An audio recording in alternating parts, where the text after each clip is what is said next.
Time now for your market recap. The JSE Combined Index gained 2,700 points, or about 1% last week. 124 stocks traded across the main and junior markets for the week ending Friday, March 14, 2025. 44 made gains, 68 lost value, and 12 stayed the same. 152 million shares changed hands on the Jamaican dollar market, valued at $967 million. JMMB 10% VR JMD preference shares was the week's most traded stock, with 22 million shares changing hands. It started the week at $2. Wigton traded the second most shares. The stock opened Monday at $1.19, and Kintyre Holdings rounded out last week's most traded.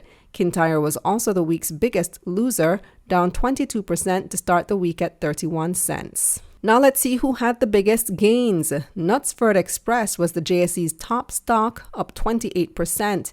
PBS USD had the second biggest gain, up 24%, and 138 Student Living rounded out the top stocks, up 11%. On the losing side now, Pulse Investments was the week's second biggest loser after Kintyre Holdings, down 18.5%.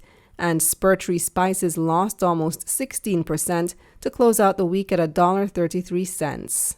Over on the Trinidad and Tobago Stock Exchange, the composite index was mostly flat last week.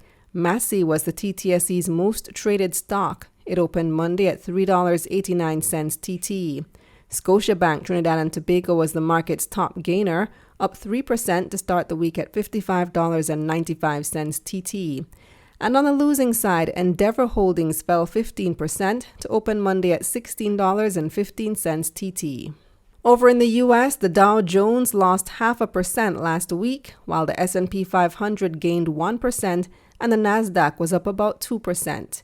At the pumps, gas prices fell 79 cents last week, while diesel prices fell by $3.06. In foreign exchange, it took an average $157.31 Jamaican to purchase $1 last Friday. That's 54 cents less than the week before. $1 Canadian cost an average $110.09 Jamaican. $1 British pound cost $206.49 Jamaican. And you could buy €1 for $174.25 Jamaican on average. Finally, on the crypto markets, Bitcoin prices were flat over the past 5 days, trading at $83,600 on Monday. It was the same for Ethereum, which ended Monday at $1,907.